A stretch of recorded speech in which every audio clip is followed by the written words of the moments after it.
तो स्वागत है दोस्तों आप सबका मेरे YouTube चैनल में जिसका नाम है HDS संस्कृत। तो दोस्तों आज का हमारा जो अध्याय है वह है पंचमः पाठः जननी तुल्ये वत्सला। जी हाँ दोस्तों, प्रस्तुतः पाठः महर्षि वेदव्यास विरचितस्य ऐतिहासिक ग्रंथस्य महाभारतस्य वन पर्व इत्यतः गृहीतः। तो साथियों, जो ये पाठ है वह प्रस्तुत पाठ महर्षि वेदव्यास के द्वारा रचित ऐतिहासिक ग्रंथ महाभारत के वन पर्व से लिया गया है। तो ये जो ये पाठ है जननी तुल्य वत्सला वह महाभारत के वन पर्व से लिया गया है और महाभारत की रचना महर्षि वेदव्यास जी ने की थी। दोस्तों, इयं कथा सर्वेषु प्राणिषु समदृष्टि भावनाम प्रबोधयति। यह कथा सभी प्राणियों में समान दृष्टि की भावना से को बताती है या की तरह जगाती है। तो यह कथा सभी प्राणियों में समान दृष्टि की भावना को जगाती है, प्रबोधयति यानी जगाती है। अस्याः अभीप्सितः अर्थो अस्ति यत् समाजे विद्यमानान् दुर्बलान् प्राणिनः प्रत्येपि मातुः वात्सल्यं प्रकर्षणेन एव भवति। अस्याः अभीप्सितः यानी इसका जो सबसे मुख्य अर्थ जो है वह है समाज में विद्यमान दुर्बल या जो सबसे कमजोर प्राणी हैं, सबसे कमजोर प्राणियों के प्रति भी माता का वात्सल्य या माँ की ममता प्रकर्षणीय भवति यानी प्रगाढ़ होती है। माँ की ममता जो सबसे कमजोर होता है उसके प्रति प्रगाढ़ होती है। अब आगे हम पाठ की शुरुआत करते हैं। ये इसका प्रसंग था। और दोस्तों, ये जो पाठ है वो आपके कथासार में भी आ सकता है, इसलिए इस कथा को अच्छी तरह से पढ़ते हैं। कश्चित कृषकः बलिवर्दाभ्याम क्षेत्रकर्षणं कुर्वन् आसीत्। कोई किसान बलिवर्दाभ्याम में 2 बैलों के साथ क्षेत्रकर्षणं कुर्वन् आसीत् खेत की जुताई का कार्य कर रहा था। कोई किसान 2 बैलों से खेत की जुताई का कार्य करता था। तयोः बलिवर्दयोः एकः शरीरेण दुर्बलः जवेन गन्तुम् अशक्तश्च आसीत्। तयोः यानी उन दोनों बैलों में से, बलिवर्दयोः यानी बैलों में से, उन दोनों बैलों में से एक शरीर से दुर्बल यानी कमजोर, जवेन गंतुम असक्तः आसीत, तीव्र जवेन यानी तीव्र गति से, गंतुम में जाने में, असक्तश्च आसीत असमर्थ था, जाने में असमर्थ था या नहीं जा सकता था। उन दोनों बैलों में से एक बैल जो कि शरीर से बहुत दुर्बल था, तीव्र गति से जाने में असमर्थ था। अतः कृषकः तम दुर्बलम वृषभम तोदनेन नुदन अवर्तत।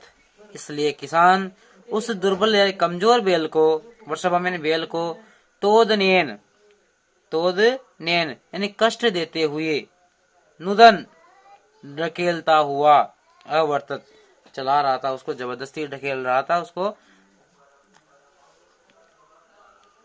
ढकेलता हुआ, कष्ट देते हुए और ढकेलता हुआ उसको चला रहा था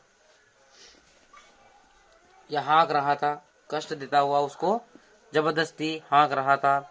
सह वृषभः हलम ऊर्ध्वा गंतुम अशक्तः क्षेत्रे पपात।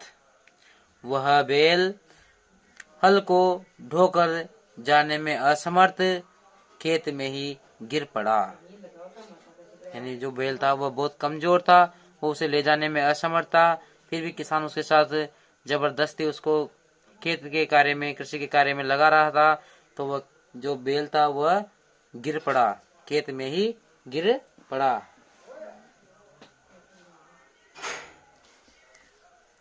क्रुद्धः कृषिवल्लः तम उत्थापयितुं बहुवारं यत्नं अकरोत्।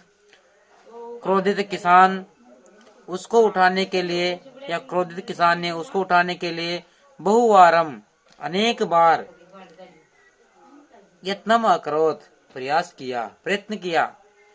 क्रोधित किसान ने, क्योंकि बेल गिर गया था इसलिए किसान को बहुत क्रोध आया और क्रोधित होकर किसान ने उसको उठाने के लिए बहुत बार प्रयास किया, लेकिन वह उठने में बहुत प्रयास किया।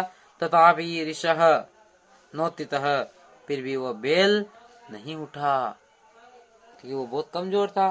फिर भी वो बेल नहीं उठा। भूमो पतितं स्वपुत्रं दृष्ट्वा सर्वधेनूनां मातुः सुरभेः नेत्रभ्याम अश्रूणि आविराशन। देखिए साथियों, भूमो पतितं स्वपुत्रं दृष्ट्वा, भूमि पर या धरती पर गिरे हुए अपने पुत्र को देखकर, सर्वधेनूनां मातुः, सभी गायों की माता, सुरभे यानी सुरभि, जो सभी गायों की माता है वो कौन है? सुरभि। सुरभि के नेत्राभ्याम, नेत्रों से, अश्रूणि आंसू, आविरासन अर्थात आने लगे, उसकी आंखों से आंसू, उसको उसकी दीन दशा देखकर, उसकी ऐसी दशा देखकर, जो सभी गायों की माता थी सुरभि, उसकी आंखों से आंसू आ गए। सुरभे सुरभेरीमाम अवस्थाम दृष्ट्वा सुराधिपः ताम अपृच्छत्, सुरभि की इमाम अवस्थाम दृष्ट्वा, इस अवस्था को देखकर, सुराधिपः यानी देवताओं के राजा इंद्र ने, ताम अपृच्छत् उससे पूछा, अहि सुबे, हे सुरभि, किमेव किस लिए रोदिसी रो रही हो, किस लिए रो रही हो, क्यों रो रही हो तुम? उच्चताम इति, कहो, किस लिए रो रही हो या किसके लिए रो रही हो, कहो। साच, और उसने, और वह या उसने, देखिए क्या कहती है वो, पुत्रम शोचामी तेन रोदिमी कौशिक, अर्थात विनिपातो यानी गिरा हुआ, नहीं वह यानी तुम्हारा, कश्चित यानी कोई, दृश्यते यानी दिखाई देता है, त्रिदशाधिप यानी इंद्र, हे इंद्र तुम्हारा कोई भी गिरा हुआ नहीं दिखाई दे रहा है। अहम तो पुत्रम शोचामी, मैं तो पुत्र के लिए शोक कर रही हूँ। तेन रोदिमी कौशिक, तेन उससे ही, उसके लिए ही या उससे ही, रोदिमी यानी रो रही हूँ, कौशिक यानी इंद्र, हे इंद्र उसके लिए ही रो रही हूँ। अर्थात हे इंद्र तुम्हारा कोई भी गिरा हुआ दिखाई नहीं दे रहा है, और मेरा तो जो पुत्र है वह गिरा हुआ है, तो मैं तो अपने पुत्र के लिए शोक कर रही हूँ और उसके लिए ही रो रही हूँ। भो वासव, हे वासव, हे इंद्र, पुत्र की दीन दशा को देखकर मैं रो रही हूँ। पुत्र से दीनम दृष्टवा अहम रोदिमी, पुत्र की दीन दशा को देखकर या दैन्य दशा को देखकर या गरीबी को या कमजोरी को देखकर मैं रो रही हूँ। वह गरीब है, वह कमजोर है, ऐसा जानते हुए भी, स दीना इति जाननपि, वो दीन है, गरीब है, ऐसा जानते हुए भी, कृषक तम बहुधा पीड़यति, किसान उसको अनेक बार, बहुधा अनेक बार पीड़यति पीड़ित कर रहा है। सकृच्छ्रेण भारम उद्वहति, वह कठिनाई से भार वहन कर रहा है, कठिनाई से भार ढोता है। इतरम इव दूरम वोडुम न शक्नोति, इतरम इव यानी दूसरों के समान, दूरम यानी जुए को, वोडुम ढोने में, सह न शक्नोति वह समर्थ नहीं है, दूसरों के समान जुए को ढोने में वह समर्थ नहीं है। एतत् भगवान पश्यति न, यह क्या आपने नहीं देखा, एतत् यानी यह, भगवान यानी आपने, पश्यति यानी देखा, न यानी नहीं, क्या यह आपने नहीं देखा? इति प्रतिवचत, ऐसा उसने जवाब दिया। किसने? सभी देनों की माता सुरभि गाय ने। अब इंद्रदेव क्या कहते हैं देखिए, भद्रे, हे भद्रा, या हे भद्रे, नूनम निश्चय ही, सहस्त्राधिकेषु पुत्रेषु सत्स्वपि तव अस्मिन् एव एतादृशं वात्सल्यं कथम। हे भद्रे, निश्चय ही, अर्थात मैं देख रहा हूँ, मैंने देखा है, सहस्त्राधिकेषु पुत्रेषु, हजारों पुत्रों में, ऐसा क्योंकि तो सभी गायों की माता थी, तो हजारों पुत्रों में, सतुस्वपि होने पर भी, हजार पुत्र होने पर भी, तव तुम्हारा, अस्मिन एव इसी पर, एतादृशम वात्सल्यम ऐसा वात्सल्य या ऐसी ममता, कथम कैसे, हजारों पुत्र होने पर भी तुम्हारी इस पर ही ऐसी ममता या वात्सल्य कैसे? इति इंद्रेण पृष्ठा सुरभि प्रत्युवचत। ऐसा इंद्र के द्वारा पूछने पर सुरभि ने अर्थात धेनु ने उत्तर दिया, जवाब दिया। देखिए क्या जवाब देती है वो। यदि पुत्र सहस्त्रम में वात्सल्यम सर्वत्र सममेव में दीने च तनये देव प्रगत्याडे ये अधिका कृपा। यदि मेरे हजारों पुत्र हैं, हजारों संतानें, तब भी सभी में मेरा समान स्नेह या सभी मेरे लिए समान वात्सल्य को प्राप्त होंगे। यदि मेरे हजारों पुत्र हैं फिर भी सभी के प्रति मेरे वात्सल्य समान ही हैं। दीने चेतनय देव, लेकिन जो कमजोर हैं, हे देव, अगर कोई इनमें से कोई कमजोर है, प्रकृत्या ये अधिका कृपा, तो उस पर स्वभाव से ही या प्रकृति से ही उस पुत्र के प्रति मेरी कृपा अधिक हो जाती है। अगर कोई कमजोर है तो उसके प्रति मेरी कृपा अधिक हो जाती है। यह मेरा स्वभाव है, यह हर माँ का स्वभाव है। आगे देखिए, बहुन्य पत्यानि में संतिति सत्यम। यह सत्य है, सत्य में नहीं, यह सत्य है कि बहुन्नी अपत्यानि में संतिति, मेरी बहुत सारी संतानें हैं। यह सत्य है कि मेरे बहुत सारे संतानें हैं। तथापि अहम एतस्मिन् पुत्रे विशिष्य आत्मवेदनाम अनुभवामि। फिर भी, तथापि तो भी, अहम मैं एतस्मिन् पुत्रे ऐसे पुत्र में विशेष रूप से आत्मवेदना का अनुभव करती हूँ। मेरे हजारों बहुत सारी संतानें हैं, ये सत्य हैं, लेकिन फिर भी उनमें उन सब में फिर भी ऐसे पुत्र पर विशेष आत्मवेदना का अनुभव करती हूँ। यह तो ही क्योंकि अन्यभ्यो दुर्बल है, क्योंकि यह दूसरों से कमजोर है।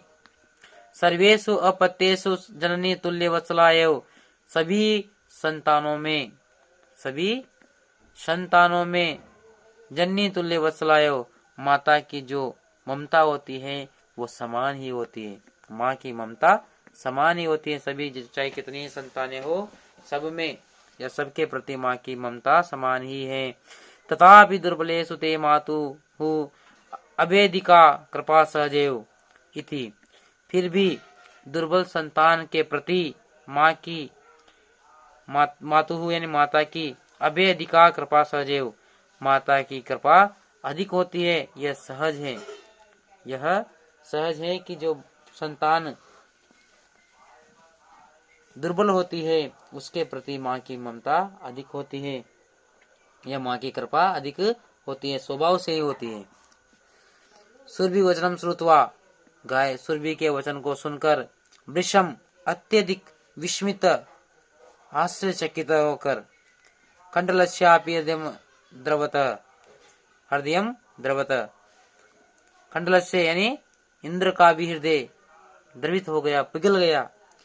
सुरभि के वचनों को सुनकर अत्यधिक आश्चर्यचकित होकर, विस्मित होकर इंद्र का भी हृदय द्रवित हो गया। सच, और उसने ताम एव सांत्वयत, और उसको वह सांत्वना देते हुए उससे कहा, गच्छ वत्से, जाओ पुत्री, सर्वम भद्रम जायेत, सब कुछ अच्छा ही होगा। हे पुत्री तुम जाओ, सब कुछ अच्छा ही होगा। आचिराद एव चंडवातेन मेघ अवेश्च शह प्रवर्षः समजायत। आचिरादेव, अचानक से ही या शीघ्र ही, चंडवातेन तीव्र वायु के साथ, या तीव्र वायु, मेघ अवेश्च सह, मेघों की बादलों की गर्जना के साथ, प्रवर्षः समजायत, वर्षा होने लगी। शीघ्र ही या थोड़ी देर बाद तीव्र या तेज हवा के साथ या आंधी के साथ, मेघों की गर्जना के साथ वह बारिश होने लगी। लोकानाम पश्यताम एव सर्वत्र जलोपपल्लवः संजातः, देखते ही देखते, लोगों के देखते ही देखते सभी जगह जल भर गया, या चारों तरफ जल ही जल हो गया, या पानी ही पानी हो गया। कृषकः असातिरेकेण कर्षक कर्षण विमुखः सन वृषभो नीत्वा ग्रामागतः। अत्यधिक प्रसन्नता के साथ कर्षण विमुख, अपने किसानी या जोतने के कार्य से विमुख होकर, सन यानी होकर, वृषभो नीत्वा, बैलों को लेकर, ग्रामागतः, घर आ गया। किसान अत्यधिक प्रसन्न हुआ और जोतने के काम से विमुख होकर बैलों को, दोनों बैलों के साथ घर आ गया, दोनों बैलों को लेकर घर आ गया। आगे श्लोक। अप्रत्येषु च सर्वेषु जन्नी तुल्ये वत्सला पुत्रे दीने तु सा माता कृपार्ध हृदयाः भवेत्। अर्थात अप्रत्येषु च सर्वेषु, सर्वेषु यानी सभी संतानों में माता की कृपा या माता की ममता तुल्य समान ही होती है। सभी संतानों के प्रति, चाहे कितनी भी संतानें हो, माता की कृपा सभी संतानों के प्रति समान ही होती है, अर्थात किसी के प्रति कम या ज्यादा नहीं होती है। लेकिन पुत्रे दीने तु सा माता, लेकिन यदि पुत्र दीन है, गरीब है, कमजोर है, तो वह माता की कृपा जो होती है, कृपार्ध हृदया भवेत्, तो उस पर अधिक कृपा युक्त हृदय वाली होती है। यानी उस जो कमजोर पुत्र के प्रति माँ की जो ममता है, कृपा है, वो अधिक हो जाती है। वैसे माँ की ममता जो है वो किसी के प्रति भी कम या ज्यादा नहीं होती है, सभी के प्रति समान होती है। प्रश्न तो देख लेते हैं। वृषभः दीन इति जानपि कः तम नुदन आसीत्। बैल दीन है, कमजोर है, ऐसा जानते हुए कौन उसको जोत रहा था या उसको कष्ट दे रहा था। तो यहाँ पे कह के स्थान पे क्या आ जाएगा, कृषकः। वृषभ कुत्र पपात, बैल कहाँ गिर गया, तो बैल कहाँ गिरा था, खेत में यानी क्षेत्रे। दुर्बले सुते कस्याः अधिका कृपा होती, कमजोर पुत्र पर किसकी अधिक कृपा होती है, तो किसकी होती है, माता की, मातुः। कयो एकः शरीरेण दुर्बल आसीत्, कौन एक शरीर में कमजोर था या गरीब था, तो कौन था, यानी दो बैलों में से एक बैल था, तो इसके लिए क्या आया था अपने, बलि वर्धयो, बलि वर्धयो। चंडवातेन मेघर्वेश्च सह कः समजायत, भयंकर हवा और बादलों की गर्जना के साथ कौन आ गया या कौन आ गई, तो कौन आ गई थी, वर्षा आ गई थी। ये देखिए, प्रवर्षः समजायत, यानी वर्षा आरंभ हो गई, वर्षा तेज गति से वर्षा होना प्रारंभ हो गई। प्रश्न निर्माण देख लेते हैं। सह कृच्छ्रेण भारम उद्वहति, वो कठिनाई से भार ढोता है, तो वह किससे, तो केन हो जाएगा, क्योंकि एण आ रहा है तो ऐसे केन हो जाएगा। दूसरा देखिए, सुरादीपः ताम अपृच्छत, तो यहाँ पे तो सीधा दिख रहा है सुरादीपः, प्रथमा विभक्ति का एक वचन है तो कह हो जाएगा। अयम अन्येभ्यो दुर्बलः, यह दूसरों से कमजोर है, अन्येभ्यः तो केभ्यः, क्योंकि यहाँ उत्तु विसर्ग संधि हो रही है तो यहाँ पे केभ्यः हो जाएगा, या फिर अगर इनके साथ में जोड़ेंगे तो केभ्यो ही हो जाएगा। देनु नाम माता सुरभि आसीत, देनु नाम, नाम आ रहा है षष्ठी का बहुवचन, केशाम। सहस्राधिकेषु पुत्रेषु स्वत्सु अपि सा दुखी आसीत, हजारों पुत्र होने पर भी वह दुखी थी, तो केशु दिख रहा है सबको, यहाँ पे क्या आ जाएगा, केशु, क्योंकि सप्तमी का बहुवचन है तो यहाँ पे क्या आ जाएगा, केशु आ जाएगा। अगर आपको मेरा ये वीडियो या जो मैंने आपको जानकारी दी वह पसंद आया हो तो वीडियो को लाइक करें, सब्सक्राइब करें और बेल आइकन को स्पेस कर दें, साथ साथ अन्य दोस्तों को भी शेयर करें ताकि उनको भी इसका लाभ प्राप्त हो सके। धन्यवाद दोस्तों, थैंक यू।